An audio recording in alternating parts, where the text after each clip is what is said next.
Today I'd like to show you some pictures that I took of food, and all of the pictures you're about to see have 100 calories of food measured out with my food scales and using appropriate databases in order to be as accurate as possible. I tried to take all of these pictures with the same camera, from the same angle, with the same lighting, on the same plate to be as fair as possible.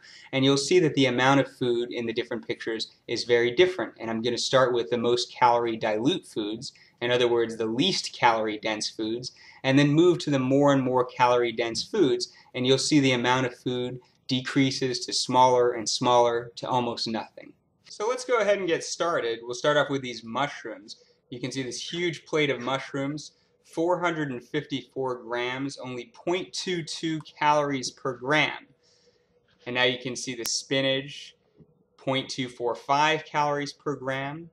The peppers here, 400 grams, 0.25 calories per gram, two huge peppers for only 100 calories. If we cook the spinach, now we take out some of the water, so the calorie density increases and the volume decreases, but still quite a bit of spinach for only 100 calories. And the same thing with the mushrooms. If we cook the mushrooms, we take out some of the water, so they're a little bit denser. The eggplant now is 286 grams, 0.35 calories per gram. We have a peach, 256 grams, 0.39 calories per gram. This may be a little bit off because I didn't cut out the pit. The strawberries are shown here. And then the cherries, now we're at 0.5 calories per gram. Again, with the pits, it may not be 100% accurate. The apple, 192 grams, 0.52 calories per gram. Typical medium-sized apple is about 100 calories if you eat the whole thing, including the core. Blueberries here are 182 grams, 0.55 calories per gram. And you can already start to see the food disappearing here, and as we go on, you'll see less and less food for the same 100 calories. And we start to get into some of the sweeter fruits with a higher sugar content. And these are by no means high calorie density foods, but they're just a little bit more than the non-starchy vegetables that I showed earlier and the less sweet or more watery fruits that I showed earlier. So the pear here, half a pear, 0.56 calories per gram, and then the mangoes. And here's some non-fat yogurt at 0.62 calories per gram, some grapes, which are a little bit sweeter, then some oatmeal cooked in water, and of course the water kind of puffs up those oats and dilutes them a little bit. It doesn't look much on that plate, but it is quite a bit of oatmeal. Then we have the figs, 0.74 calories per gram, and the bananas, 0.86 calories per gram, 1.5 bananas there. Now we have tuna canned in water. It depends how much water you include, but this is drained canned tuna. And then the rice, even though it's very starchy, it has a decent water content. So it's only about 1.1 calories per gram. And we're getting into the foods that I would consider to be medium in calorie density. For instance, this is Special K cereal with soy milk. This is an Asian salad with chicken and sesame dressing. This was from a packaged salad with every item measured out individually. Here we have cooked shrimp at 1.19 calories per gram. Compared to that is raw salmon at 1.42 calories per gram. It would be a little bit denser if we had cooked it because we would take out some of the water content. This is cooked chicken breast, 69 grams, 1.44 calories per gram. And this is cooked pasta at 1.61 calories per gram. Here we have baba ganoush, 1.67 calories per gram.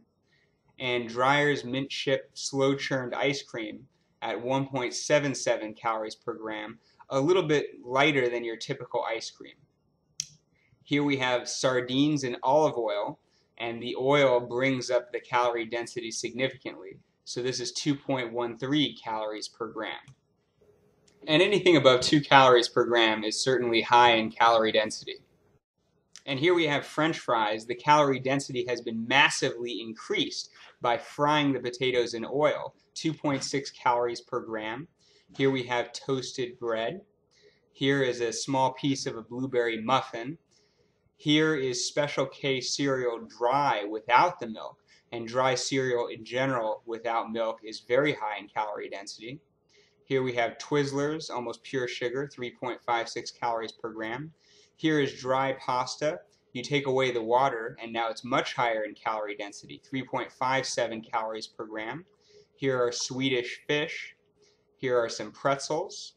Here's a tiny, tiny piece of cake, about 3.67 calories per gram. Here's some dry oatmeal. Again, if you take away the water, it's much higher in calorie density. This is somewhat of a meaningless picture because you're always going to consume it with some sort of fluid, but I just wanted to make the point that it is really foods that have water added to them that makes them calorie dilute. Here are mints, pure sugar, 4 calories per gram, the calorie density of carbohydrates. Here's a honey bun from Hostess, 24 grams only, 4.15 calories per gram. That tiny piece right there is 100 calories. Here we have vegetable straws. Yeah, maybe they have some components from vegetables, but they're fried in oil, and the air makes them look more massive than they really are. That's a very tiny amount of food for 100 calories. Here are cheddar bunnies. And here are Cheez-Its at 5 calories per gram. Here's a piece of chocolate, Hershey's with almonds, only 20 grams, 5 calories per gram. Not going to fill you much up at all. And here's a tiny piece of butter at 14 grams, 7 calories per gram. And believe it or not, even worse than the butter are macadamia nuts, only 13 grams, 7.18 calories per gram. And if you don't believe me, go watch the video where I eat 1,000 calories of macadamia nuts in about 4 minutes. And you'll see that it's very easy to overeat when you're eating calorie-dense foods. That's all I've got in terms of pictures. I hope it was helpful. If you have any questions, go ahead and email me. I've got some links below to my website, some links to the site with the pictures, and also some 400-calorie food pictures as well. So comments are appreciated. Thank you for your time.